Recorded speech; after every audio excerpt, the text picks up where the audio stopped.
Hey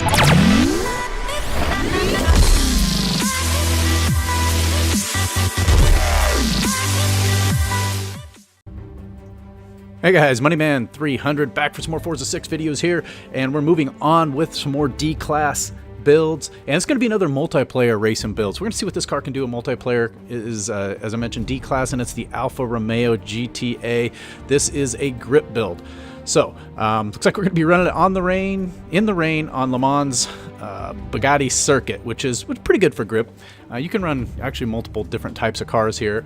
I don't think I've driven this track in the rain, to be honest with you, so we're going to have to watch out for the puddles and all that good stuff. So this is probably going to be real interesting. No idea what this lobby's like. My first race in this lobby, so get off the line pretty well here. These guys are going to squeeze me a little. There we go. Not going to have a ton of horsepower with this thing. I'd like to drop to the inside to avoid getting killed by everybody in this.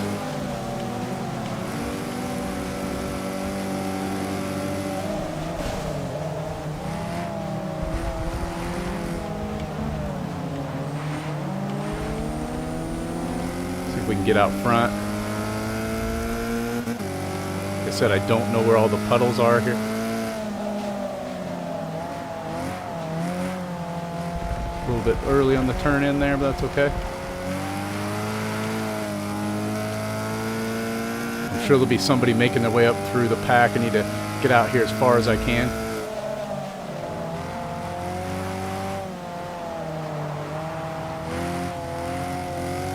Really slow turn.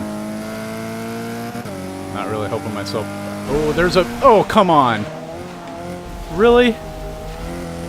I mean...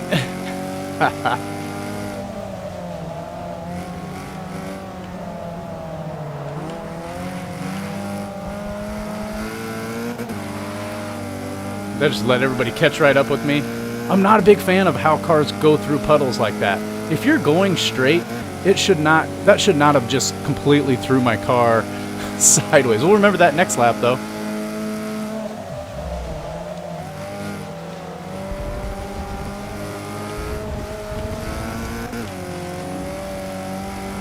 Still out in front, though.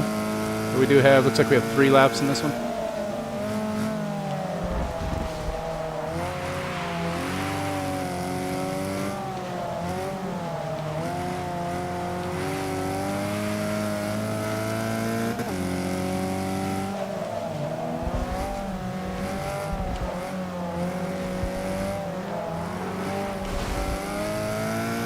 Just keep it clean through there.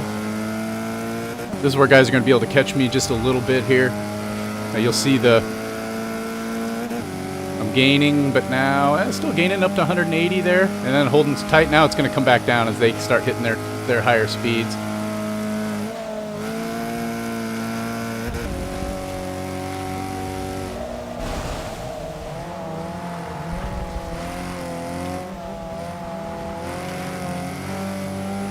Those are the areas I should be able to pull away in most of the rest of the track. Just don't hit any of the...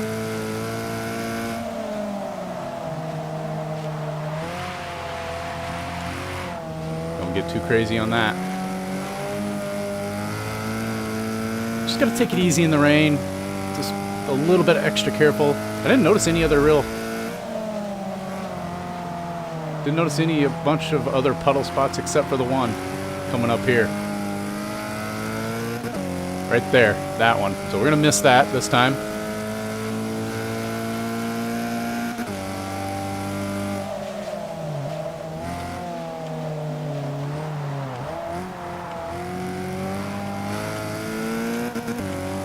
Alright, keep that going there. Ran out our lead a little bit more this time. Helps that we didn't crash. It seems like the rain's picking up a little here. Maybe I just didn't notice it before.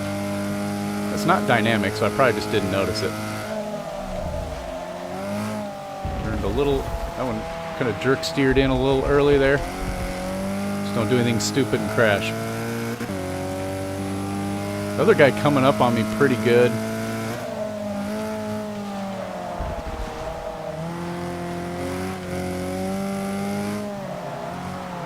Just tap the brakes just a touch there. Keep it going good.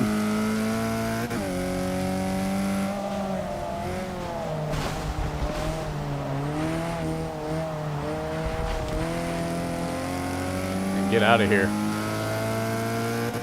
Run that lead back up there. We got one more lap here. Got a decent lead here. Hopefully we can just keep it clean. You never know in the rain. There's just so many things that can happen if you're not careful.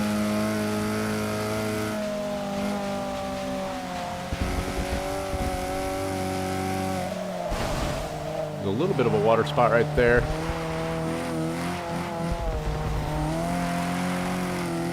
Just got to use really good throttle control coming out of turns so you don't set it sideways.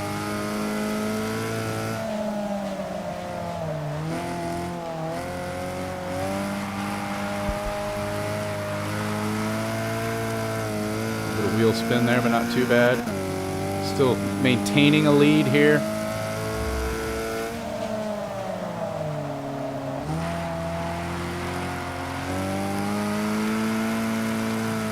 Get inside of this so we don't hit it. Good.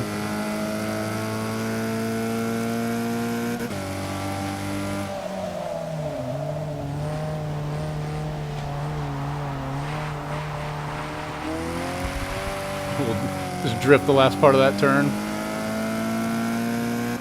He did close the gap just a little bit there. He's running pretty hard. Be careful through this part. This is one of those parts if you...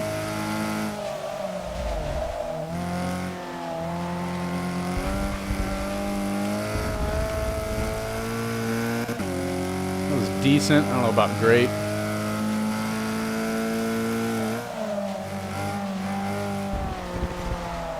Too early of an apex there. And missed it altogether on that one. It's alright. It's just all about not crashing at this point.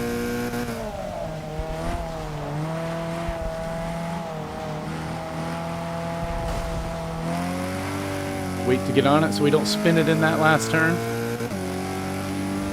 We'll roll into the finish line. Alright, so successful there. We'll go in and we'll let this finish out, and then we'll go take a look at our build and our tune. I'll probably skip through this. I don't make you guys watch all the rest of this stuff here, so I'll cut this part out. But we'll catch you guys over in the garage.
Okay, so before we head over to the garage, I want to hop into Rivals.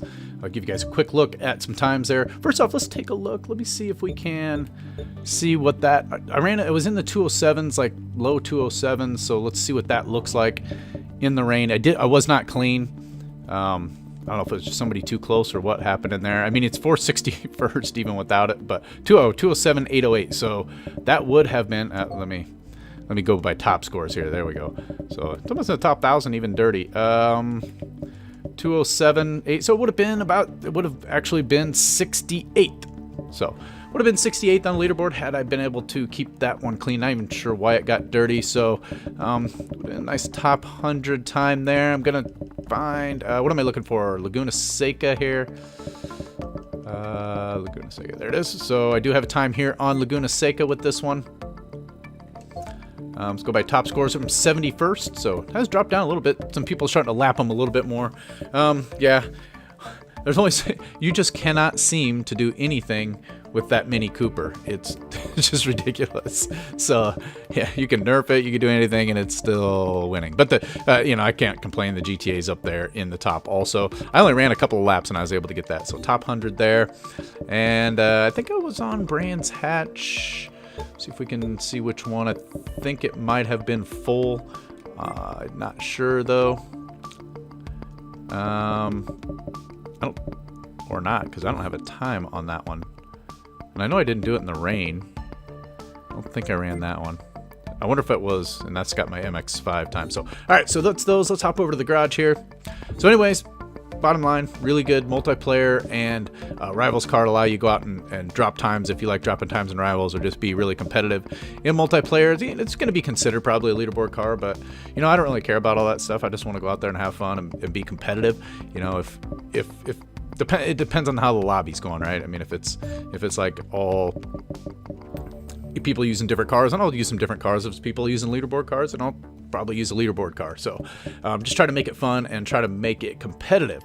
So let's first off take a look here. I don't think we have any engine swaps in here. Let me see what engine swaps are available. So we got the inline 2.0 liter inline. We got the 3.7 V6 and the 4.5 V8. That probably gets a little bit crazy when you get in there. We do not have a drivetrain swap on there. We do, however, have the centrifugal supercharger for the aspiration conversion. We're going to have both the front Forza adjustable aero and the rear race wing adjustable as well. Oh, and I did take the bumper off of this thing, so that's kind of a looks thing.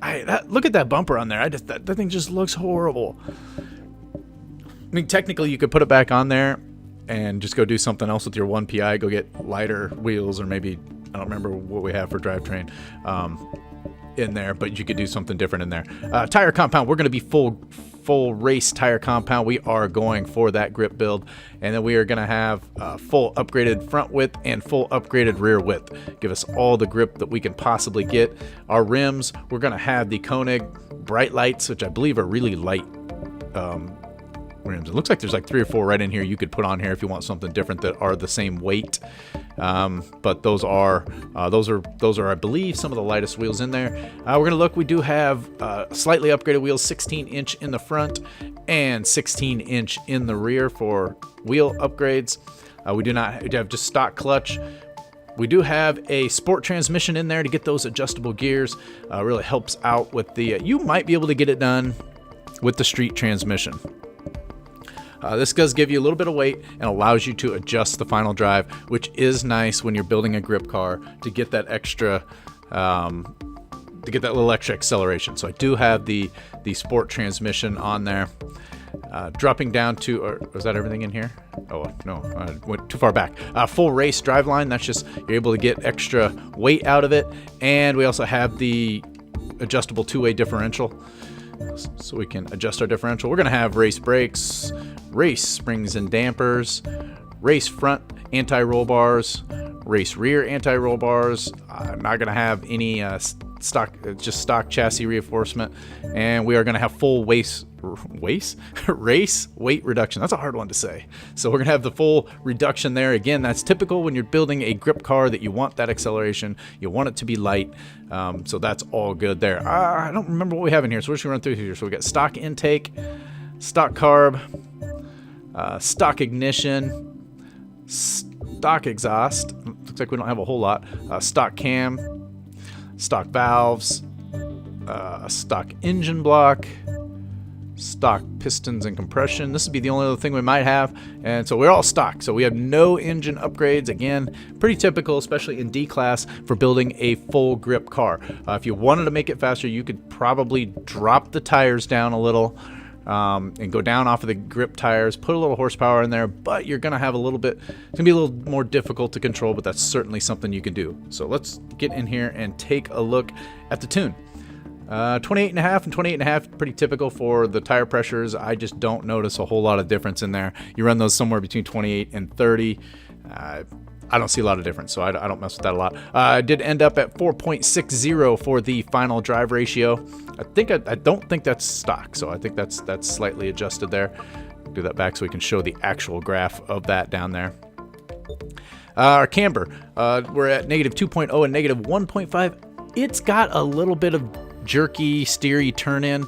If I were to come in and make it an adjustment at all, I think this is probably one place where I might bump this down to 1.5 or -1.5 and -1.0, or even -1 and -0.5. So you might consider doing that a little bit in here just to smooth it out a lot. It's got a lot of turn in. And if you find yourself steering too much into a corner, maybe rubbing walls on the inside, those types of things, you might bump this down, go a little bit less negative. Yep. Is that a double negative? I don't know. A little bit less negative camber in there. Default on the toe and the caster angle. Anti-roll bars, kind of middle on these. 15.6 and 14.46 or 14.5. You can get somewhere close in there is fine. Springs in the front 259.8, the rear 240.6, and the ride height is default. I used to just drop these all the way down, but I find myself bumping them back up. I like the stability over the bumps. I like to be able to drive on the curves without completely losing control. So I leave that ride height alone. 10.3, 10.3, 1.8 on our rebound and our bump. Very stiff in the rebound, very soft for the bump. That's a typical setup. And sometimes it will drop the front rebound and front bump a little bit, but it definitely didn't need any help on turning in there. Downforce, you take all that out of there. You want as little downforce as you could get. Brakes, I'm at 48% and 150. And I used to bump this up to 200, and I may start bumping this back up to 200 to help, but I've actually kind of liked 150 on here, and that's really your preference on what you want to use. I don't use ABS, so all of my tunes are done, no traction control, no ABS, any of those things. Those things actually make it difficult to tune a car because you don't really know what you're getting. If you got traction control, then how do you know if you got your springs and your roll bars and everything set right? So you want to tune with no assists on. 40% and 8 on our acceleration and deceleration. And I think that's it for there. So here we go, another D-Class, another really good D-Class car for you guys, another grip car. So we got a couple of grip cars now. I think we got a couple of cars left, one or two. Got an oval / super speed car still to go. So, but I'm going to wrap it up with this one. Thanks for watching, and we'll catch you guys in the next one. Later.